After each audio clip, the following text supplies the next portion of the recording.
In late 1847, word reached the Danish West Indies that Denmark had a 12-year plan for gradual emancipation. The enslaved Africans there revolted, and on July 3, 1848, colonial governor Peter von Scholten was forced to issue an immediate emancipation proclamation.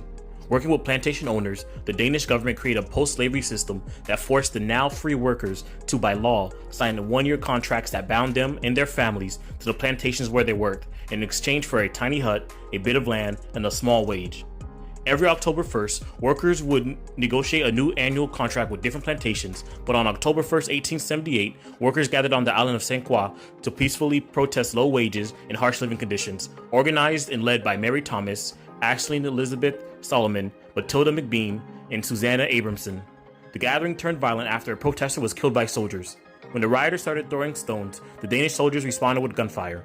Overwhelmed, the soldiers barricaded themselves inside a fort.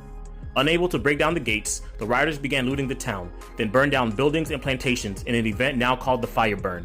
On October 4th, British, French, and American warships arrived to offer help stopping the riot. However, Governor Gard turned the ships away, and the next day he ordered all laborers to return to their plantations or be declared rebels, along with an order to his soldiers to arrest anyone found out without a written note from a plantation owner. Within 2 weeks, order was restored.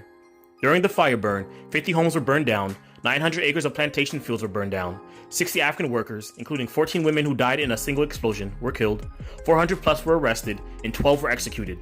Another 39 were sentenced to life in prison in exchange for testifying against those that were executed, including Thomas, Solomon, McBean, and Abramson, who were sent to the women's prison Christianshavn in Copenhagen, Denmark in 1882.